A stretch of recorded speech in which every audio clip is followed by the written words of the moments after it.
le parenchyme ganglionnaire. Alors, un petit rappel sur la différenciation B et T. Donc, je viens de vous le dire que le ganglion, en hématopathologie, les lymphomes hodgkiniens sont classés en B et T. Selon le degré de différenciation, ce qui est bien, c'est qu'en hématopathologie et le type de lymphome. Donc voilà, donc il faut connaître un peu un rappel sur la différenciation des lymphocytes B et T.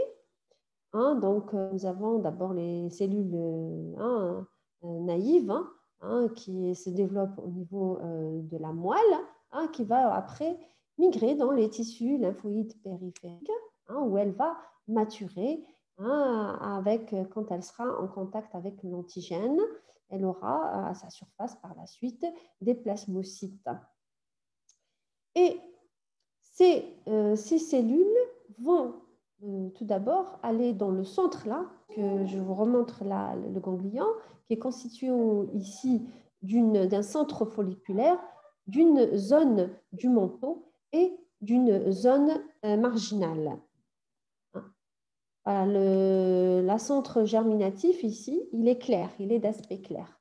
Donc voilà, ici, il va se transformer en centroblaste, en contact l'antigène de centrocyte, centroblaste, et il sera, bien sûr, il va se différencier dans les zones périfolliculaires en plasmocyte, et par la suite, il pourra mourir au niveau du centre germinatif. Donc, en fonction de ces zones, nous avons plusieurs types de manteaux, de lymphomes.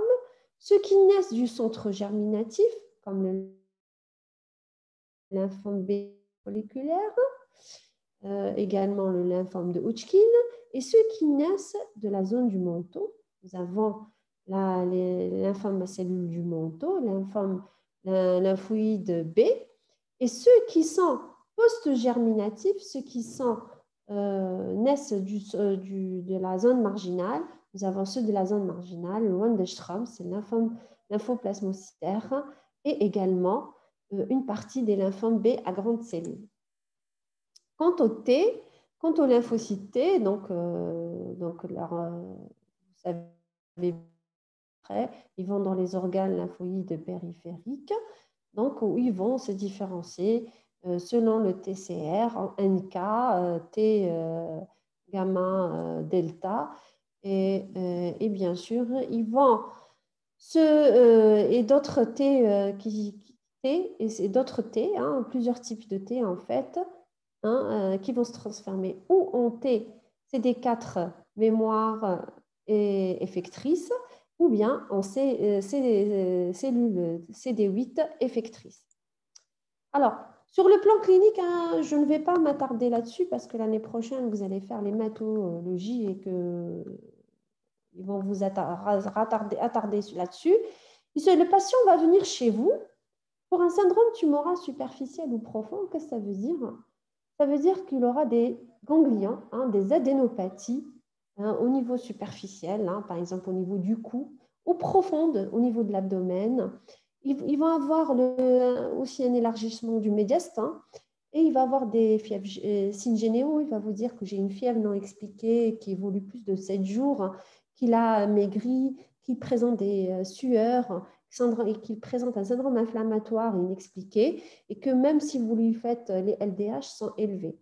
Là, vous allez trouver aussi qu'il a une grosse rate.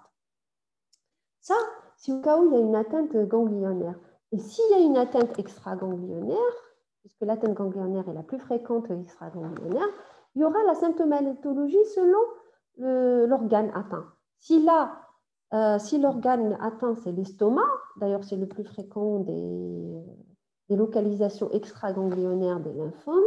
Donc, si c'est l'estomac, il aura des troubles digestifs. Si c'est l'ORL, il aura une symptomatologie ORL. Vous comprenez?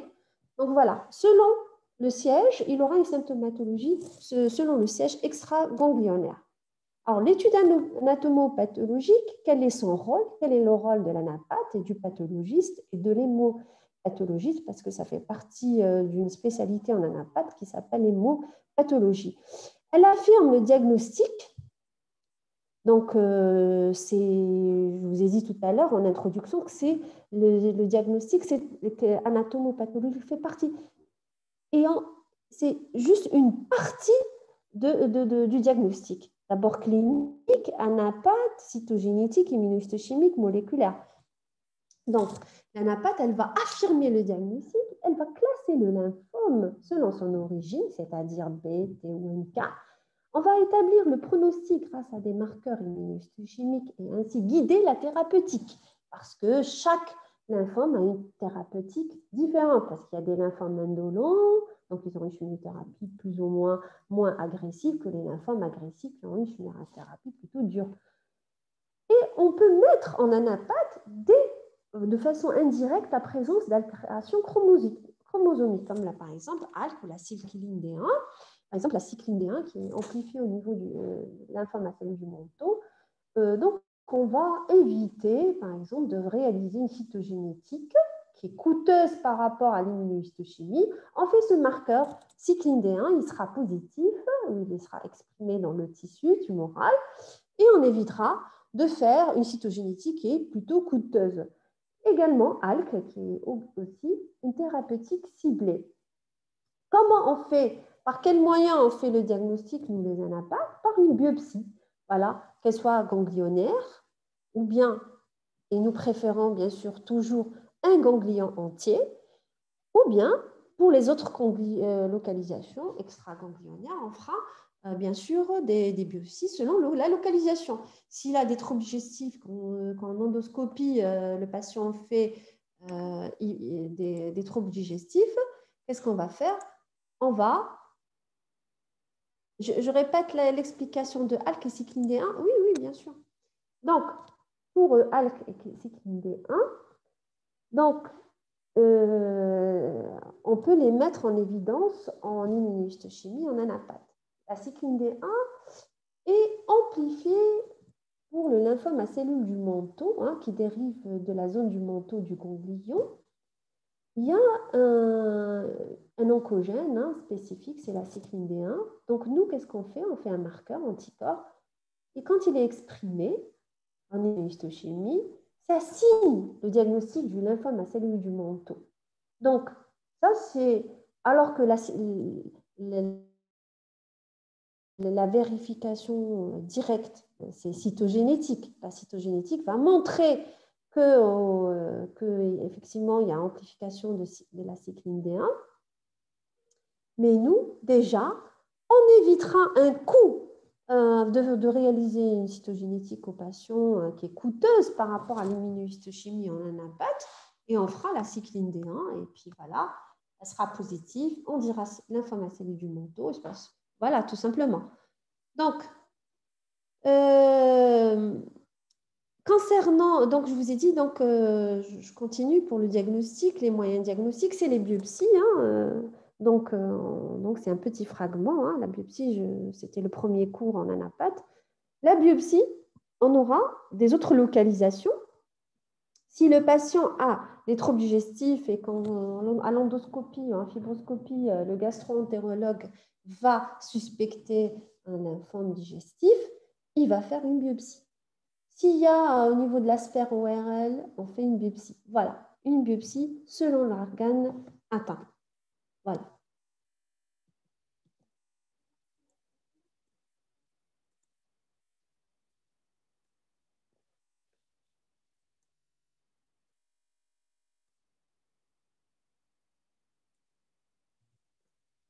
Alors, quelles sont la base de la classification? En fait, la classification qu'on utilise en anapath et en hématopathologie, c'est la classification, la dernière classification, c'est la classification de l'Organisation mondiale de la santé, OMS 2017. Donc, je l'ai déjà introduit. Donc, elle définit des entités cliniques distinctes, qui ont un comportement clinique distinct, qui ont une anapath distinctes par leur architecture, la cytologie et l'immunophénotype, c'est-à-dire BOT ou NK, et la cytogénétique et tout ça contre la partie normale. Donc, contre la partie normale, je vais vous montrer. Donc, voici le bouquin qu'on utilise chez nous. Voilà, c'est Who Classification of Tumors of Hematopoietic and Lymphoid Tissue. Donc, c'est ça notre Bible en anapath pour classer les lymphomes. Voilà. Alors, ce qui va nous intéresser, c'est la partie essentiellement anatomo-pathologique. Donc, sur le plan morphologique, donc, les lymphomes sont classés, leur diagnostic repose sur 2 critères fondamentaux pour nous. C'est d'abord l'architecture de la prolifération folliculaire, c'est-à-dire est-ce qu'elle ressemble au follicule. Donc, on a vu tout à l'heure un follicule, comment il est rond avec ce centre germinatif.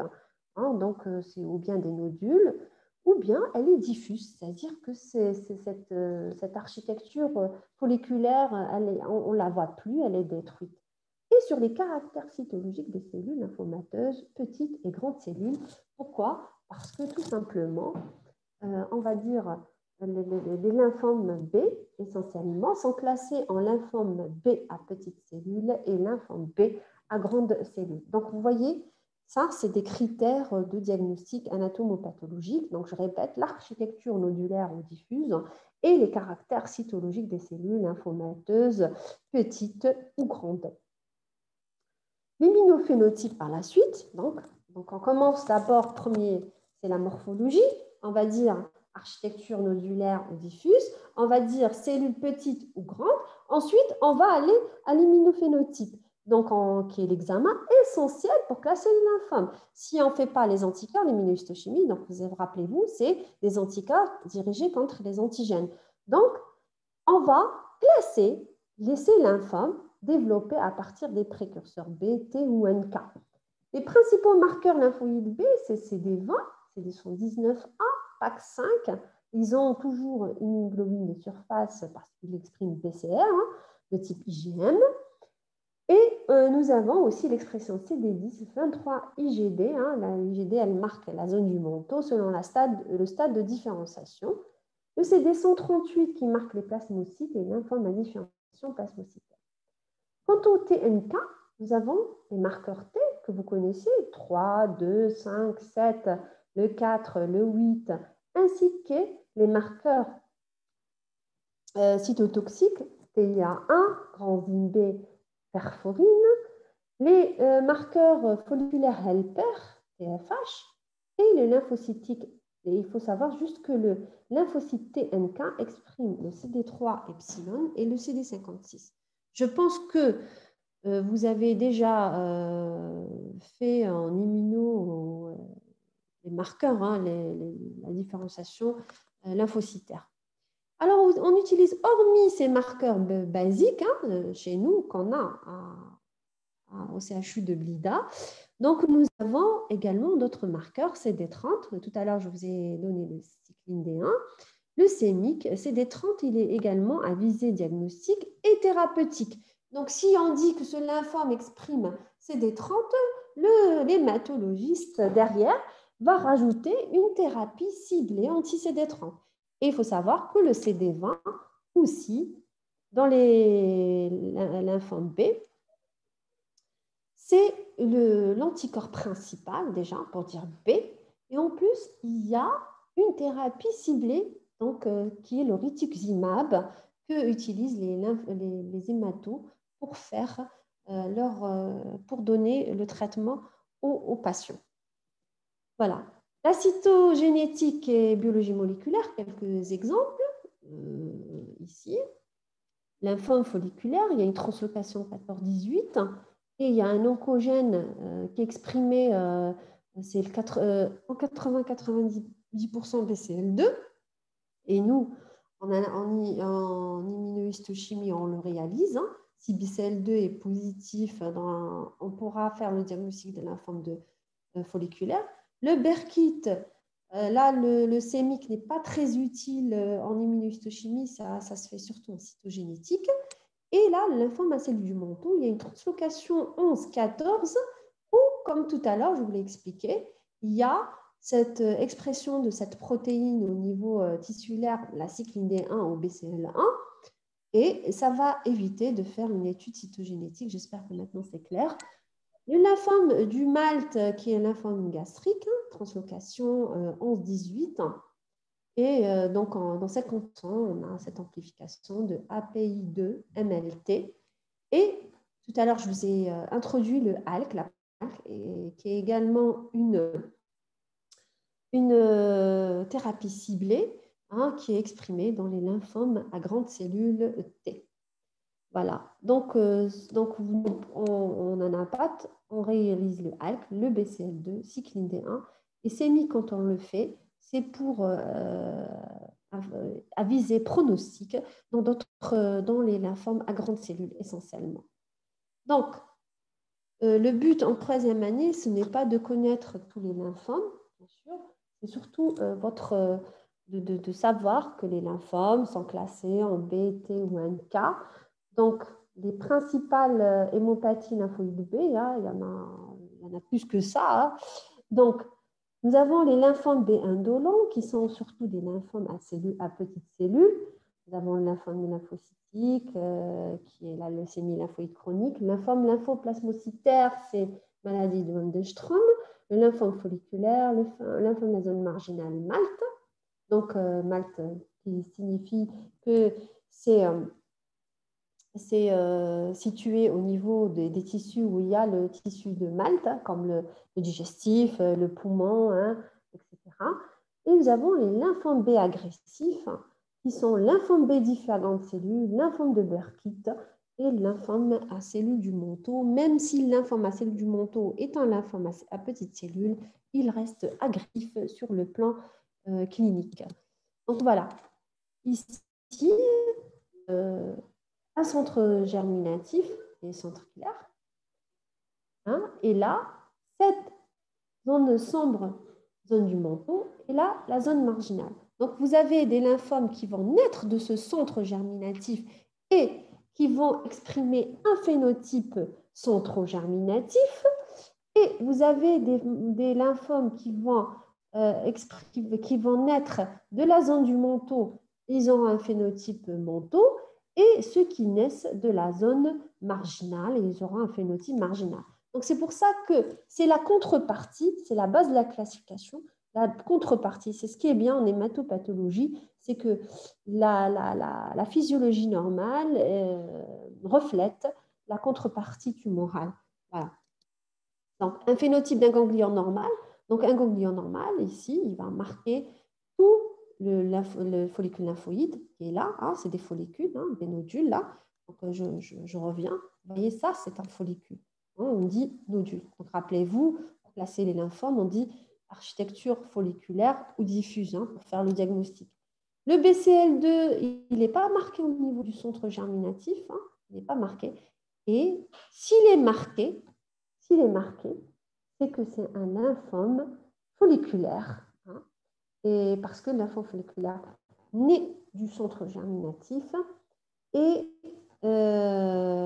rappelez-vous, ce gène est amplifié dans le BCL2, dans le lymphome folliculaire.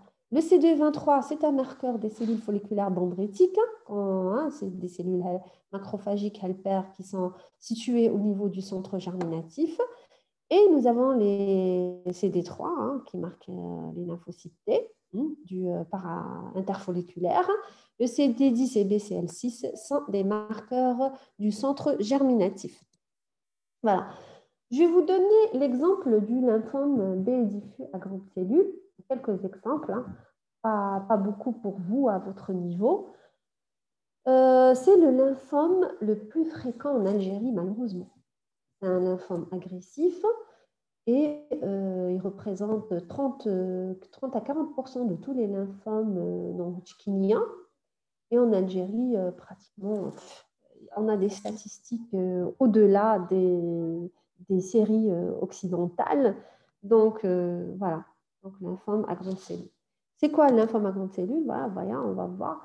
C'est des cellules qui sont de très, très grande taille, qui font la taille de 2 à 3 fois du lymphocyte. Et elles peuvent être soit des immunoblastes, comme ici, avec un seul noyau, ou bien quand elles sont il y a plusieurs noyaux, on les appelle des centroblastes. Et là, on voit des figures de mitose. Donc déjà, sur le plan morphologique, comment je fais le diagnostic? Je dis qu'il y a une architecture diffuse, qu'il n'y a plus de follicules lymphoïdes normaux, que le ganglion est détruit et que la prolifération est faite de cellules de grande taille. Par la suite, qu'est-ce que je fais? Deuxième étape, je fais l'immunohistochimie. Et là, je remarque que ces cellules grande taille vont exprimer l'antigène ou l'anticorps CD20, donc c'est un B. Et là, maintenant, je vais le dire, bon, c'est un B, grande cellule, et que l'index de prolifération est très élevé, donc c'est une tumeur agressive, elle va exprimer le BCL2 ou pas, voilà. Donc du coup, je vais la classer en lymphome B à diffus à grande cellule. Et là, je rajouterai par la suite, je vous le dis comme ça, mais je ne l'ai pas mis sur le polycopier, c'est pour vous. Hein. Donc, je lui dis, après, on va nous rajouter d'autres anticorps pour dire est-ce que ce lymphome B à grande cellule est né du centre germinatif ou il est post-germinatif. Voilà. Parce que ceux qui sont nés du centre germinatif ont un meilleur pronostic que ceux qui sont nés qui sont post-germinatifs. Et ça va aider les matologistes à suivre son patient. Et elle va dire que ce patient, il a un phénotype de lymphome B diffus à grande cellule post-germinatif. Attention, il risque de rechuter, etc. Alors, si elle exprime le BCL2, donc c'est diffus. Non. Alors, pas du tout. Je n'ai pas dit ça. Rien du tout. Alors, la BCL2, il peut être ou pas être exprimé. Dans les lymphomes B à grande cellule, c'est un facteur de mauvais pronostic. Donc, nous, on doit le faire parce que le BCL2, c'est un facteur histopronostic de mauvais pronostic. Donc, on doit le mettre pour que le clinicien, l'hématologiste, va bien suivre son patient. Voilà. Un autre exemple de lymphome agressif, c'est le lymphome de Burkitt, qui généralement naissent du centre germinatif. Et ils ont une morphologie également, comme ça, diffuse, avec des nappes, beaucoup de mitose et de cellules de grande taille. Et le phénotype, il est de type centre germinatif, c'est des 20 positifs, donc c'est un B. Il va exprimer BCL6 et CD10 des centre germinatif, des marqueurs des centres germinatifs, donc c'est un centre germinatif. Et là, j'aurai besoin de la cytogénétique, c'est obligatoire. Hein. Nous, on ne l'a pas. Et là, je vais chercher cette amplification de ces en cytogénétique par technique FISH et on signe le lymphome de Burkitt. Voilà. Pour les TNK, j'ai pu vous mettre les principales entités classification OMS, parce qu'ils sont moins nombreux que les B. Donc voilà.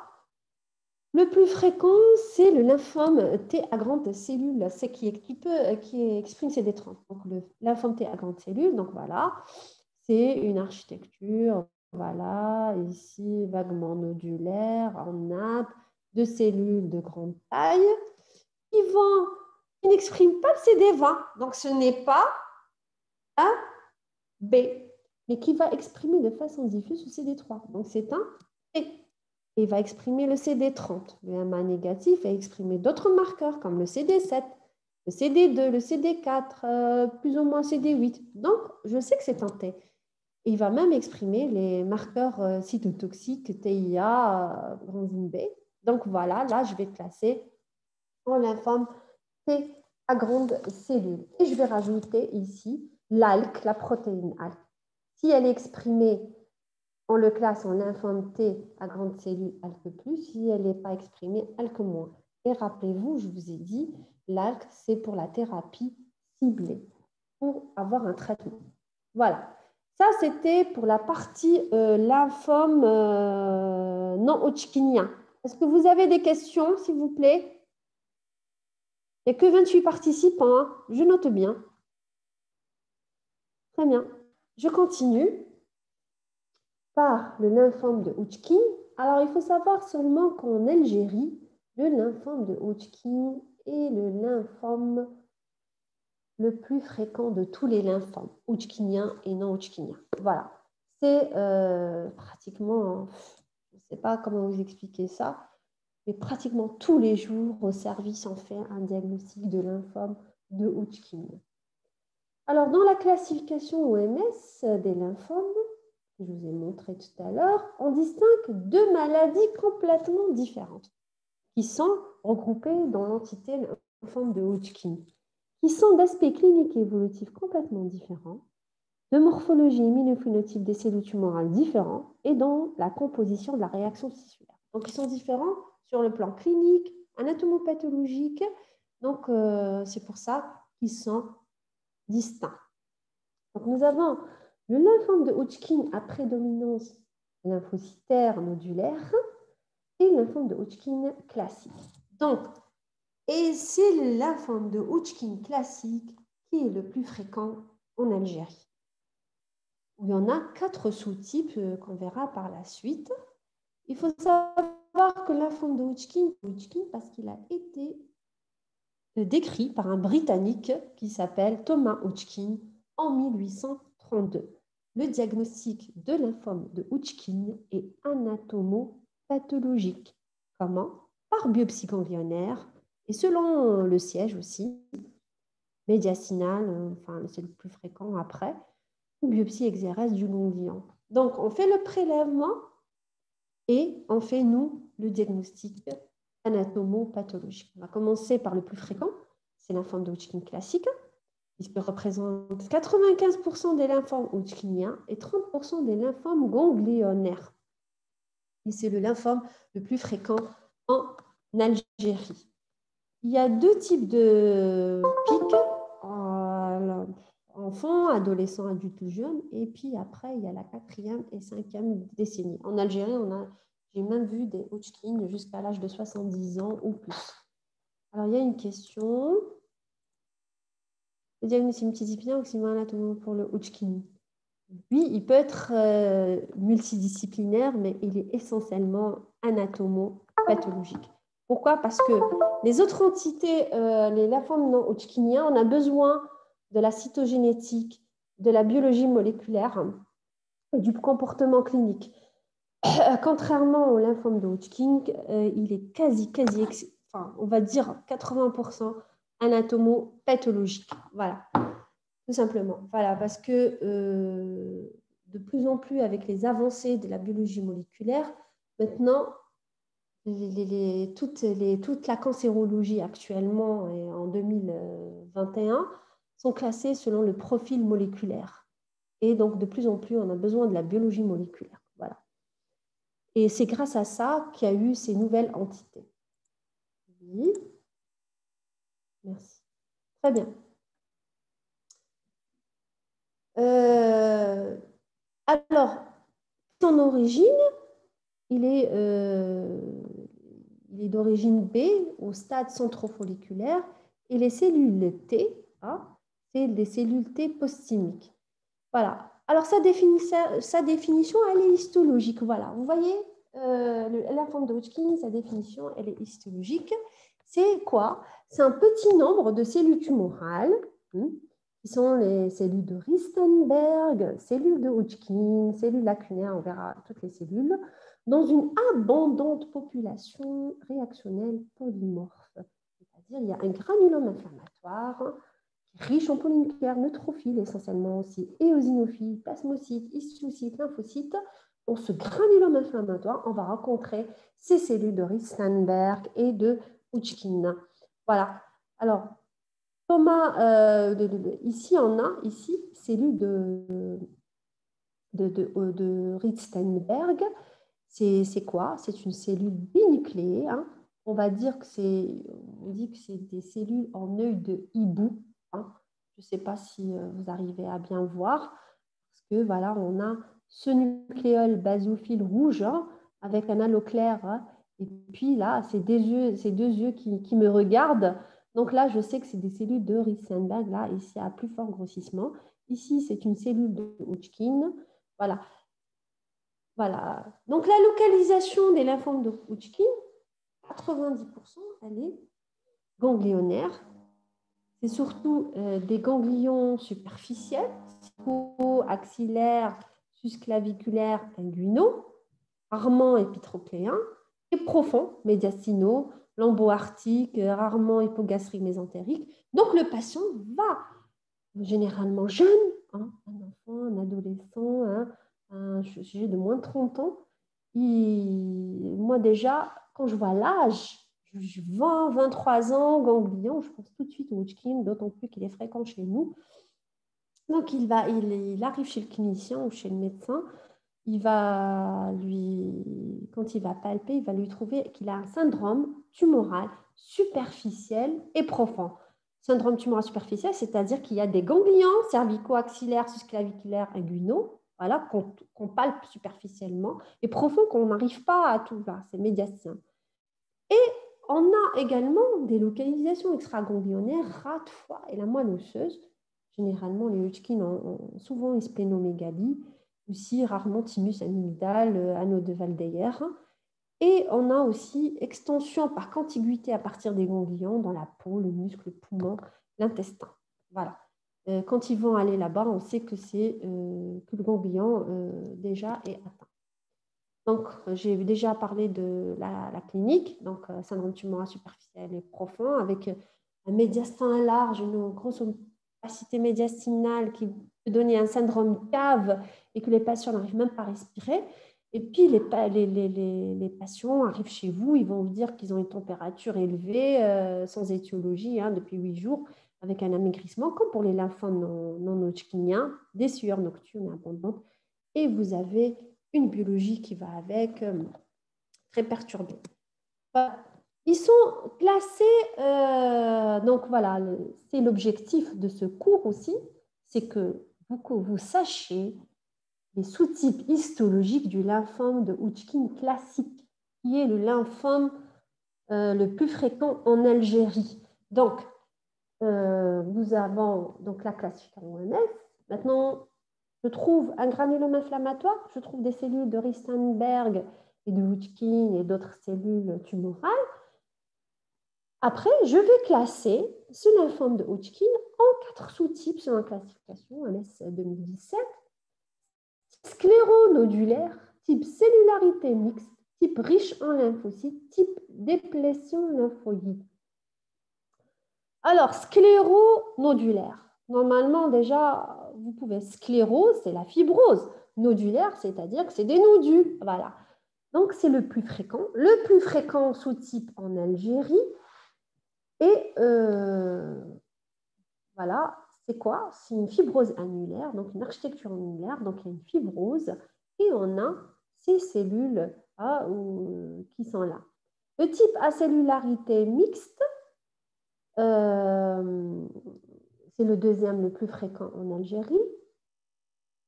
Il est très fréquent aussi chez les personnes VIH+, hein, et il est souvent associé à l'EBV. Le scléronodulaire aussi associé à l'EBV, mais moins fréquemment le scléro-cellularité mixte. Les cellularités mixtes sont souvent diagnostiquées au stade 3 et 4. Il n'y a pas de fibrose. C'est pour ça quand il n'y a pas de fibrose, donc on peut se permettre de dire que c'est une cellularité mixte. Il n'y a pas d'architecture nodulaire, il n'y a pas de cellules lacunaires qui sont plus fréquentes dans le sous-type scléronodulaire.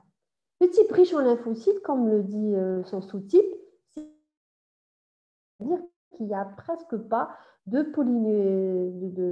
polynucléaires neutrophiles et eosinophiles. Il y a surtout des prédominances de lymphocytes et des rares cellules de Ristenberg, mais il est moins fréquent, hein, 5% vraiment.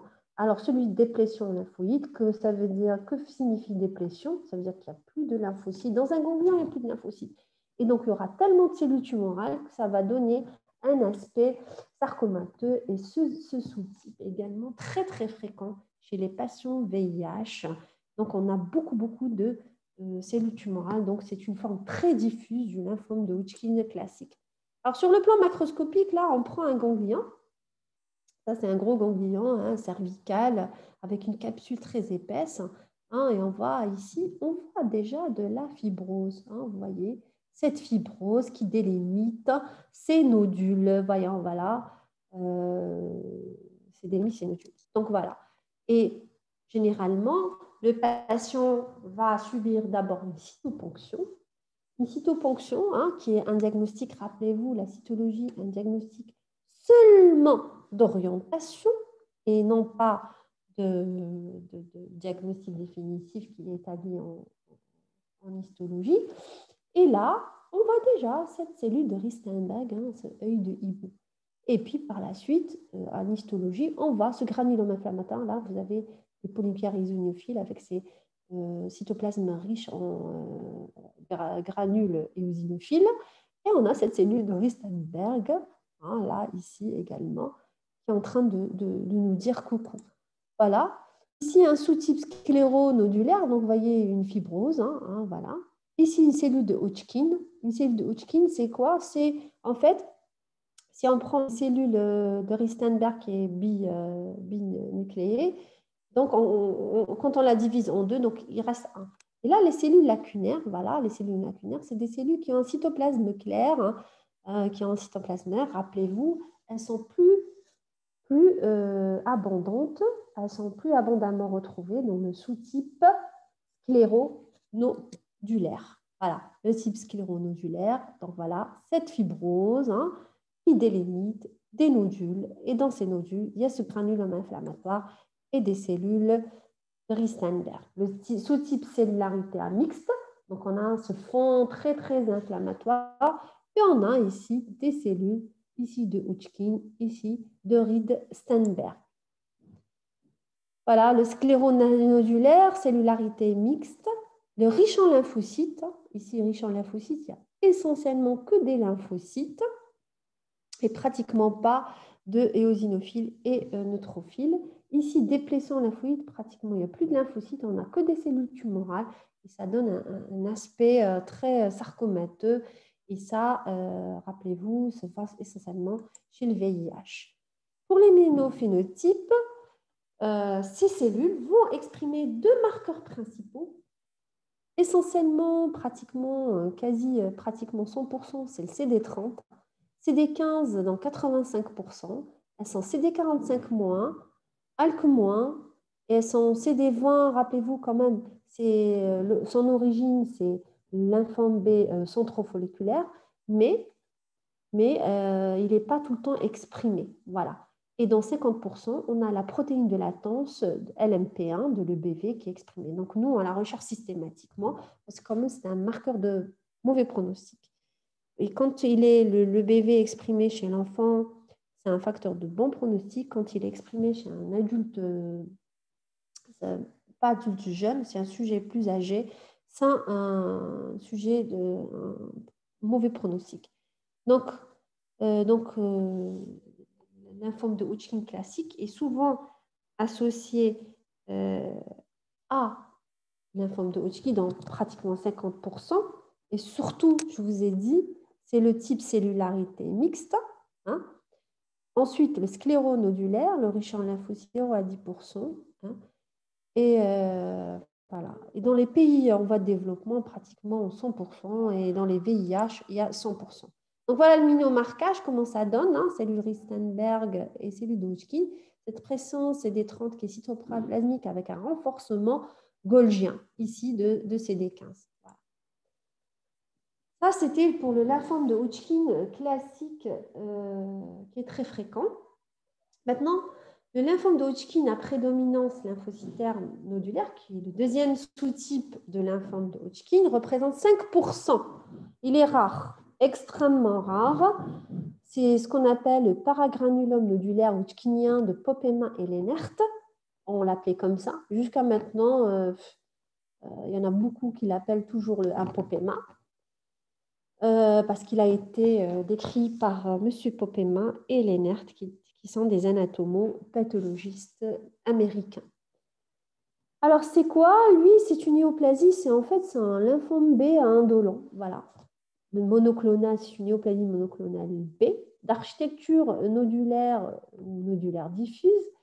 Et lui, il est caractérisé par la prolifération de cellules de type popcorn, qu'on appelle popcorn, qui sont dispersées sur un fond de petits lymphocytes. Il est surtout de siège ganglionnaire et on a aussi des atteintes spléniques, médulaires, osseuses et médiastinales, mais elles sont extrêmement rares. Généralement, se voit chez le sujet entre 30 et 50 ans avec une prédominance masculine. Et comme il est de bon pronostic, il est souvent diagnostiqué à un stade localisé 1 ou 2, donc son évolution est très bonne. Elle est lente, sauf que, bon, parfois, elle est émaillée de rechutes et elle peut se transformer en lymphome à grande cellule B si on ne le traite pas, bien sûr. Donc, l'origine, donc, ces cellules B centrofolliculaires. Donc, on aura un ganglion avec une architecture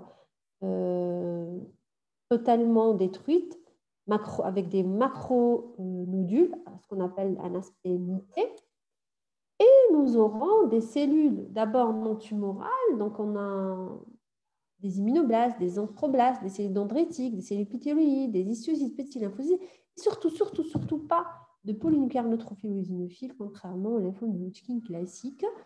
Et on aura dans ces nodules ces cellules de type Concorde qui ont des noyaux plurilobatés. Et comme c'est un phénotype B, donc elles vont exprimer le CD20, CD79 qui sont les marqueurs B. Comme elles sont d'origine centrogerminative, elles vont exprimer également le BCL6 et elles sont CD45 positifs. Elles peuvent, et pour faire le diagnostic différentiel avec, elles ne sont pas dues à EBV et elles sont négatives au CD30, CD15 dans la majorité des cas. Donc voilà, c'est ça les cellules de popcorn. Popcorn, pourquoi on dit comme les popcorn. Donc elles ont ces cellules qui sont multilobées. Voilà. Elles vont exprimer le CD20, le CD79, elles sont CD15 un mois et elles ont un fond où il y a une couronne riche autour qui est CD57+. Alors, que ce soit je termine par le bilan d'extension des lymphomes, qu'elle soit le lymphome de Hodgkin ou le lymphome de Hodgkinien, on a un clinique qui est la classification d'Ann Arbor modifiée. Donc, c'est comme ça qu'on stade les lymphomes en général. Donc, le stade 1, il y a un seul groupe ganglionnaire atteint une seule structure lymphoïde, rate, anneau de Valdeyer. Le stade 2, deux ou plusieurs groupes. 3, en 3, 1 et 2, c'est atteinte sous-diaphragmatique limitée à la rate. Et le 2, c'est atteinte des ganglions latéraux aortiques. Et stade 4, ganglionnaire, contigu viscéral. Donc, voilà. Ici, comme voilà, atteinte de la rate, etc. Comme dans le stade. Puis, on rajoute E, envahissement d'un viscère à partir d'un site ganglionnaire contigu. S, atteinte A, absence de signes d'évolution clinique. Et B, donc c'est la présence des signes B. C'est les signes, c'est quoi? C'est la fièvre, la perte de poids, et voilà. Et les sueurs nocturnes. Voilà, j'ai terminé le cours des lymphomes. Est-ce que vous avez des questions? Madame, donc le lymphome hodgkinien après domicile peut se transformer en lymphome hodgkinien à grande cellule B. Oui, bravo. Franchement, bravo. Oui, tout à fait. Comme c'est déjà un lymphome B indolent d'origine centrofolliculaire qui exprime les marqueurs B, et il va se transformer, si on ne le traite pas, en lymphome à grande cellule. Voilà, c'est ça le GFP, voilà. C'est ça le risque. En tout cas, bravo, vous avez bien suivi le cours. D'autres questions?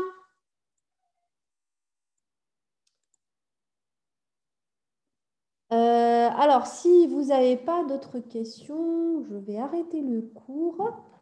Donc, le prochain cours, ce sera lundi en présentiel toujours avec moi. Et on terminera les conférences mercredi avec le docteur Garmi. prochain, toujours en présentiel à votre demande. Et après les vacances, je pense que votre collègue Abdelrahman, qui est adorable et qui vous a envoyé les programmes des TP, Inch'Allah, on va commencer les TP. J'afficherai lundi à ma venue à la fac les groupes que j'ai fait. Donc, j'ai réalisé 22 groupes de 24 étudiants.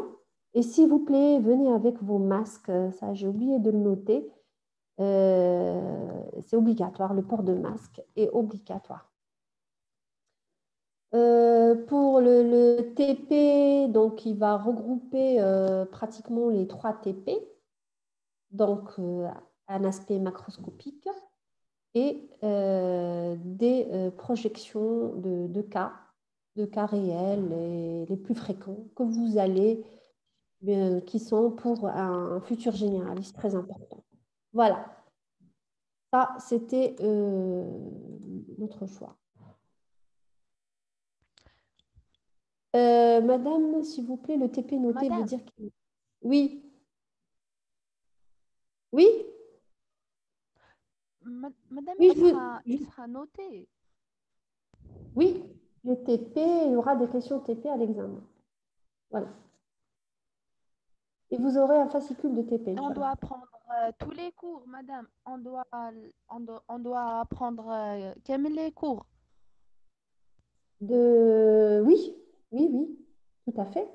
Puisque c'est malheureusement, c'est un seul examen qui va regrouper tous les cours. Vous avez 60 QCM de 1h30, dont 10 sur le TP.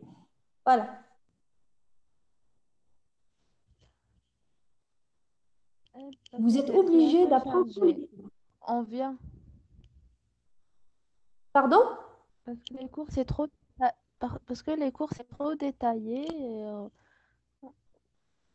Qui qu'on a fait cardio, on n'avait pas le temps à apprendre la napate, donc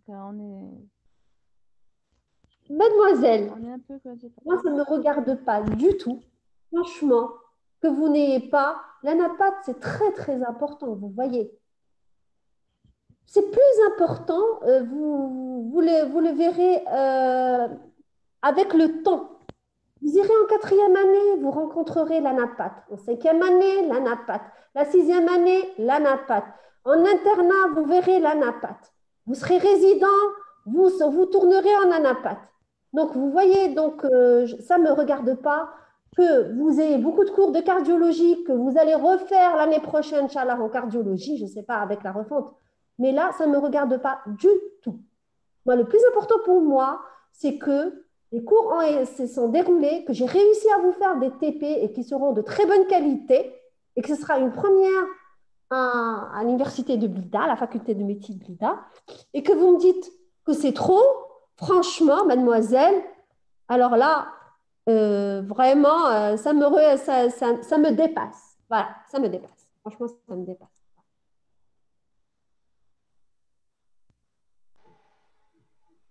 Oh, madame, vraiment, يعطيك الصحة pour vos efforts, hein. Madame, c'est ça, c'est son avis, hein. C'est pas, l'avis تاعها ne représente pas du.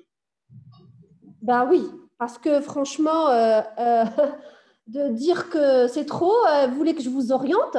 En plus, je vais vous faire des séances de révision.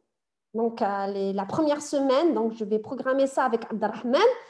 Mais alors, vous arrêtez. Franchement, je ne peux pas vous orienter, vous dire faites tel cours, faites pas tel cours. Tout est important en anatomie, pathologie. Ça, c'est clair et net. C'est la base, c'est la base de la médecine. Voilà.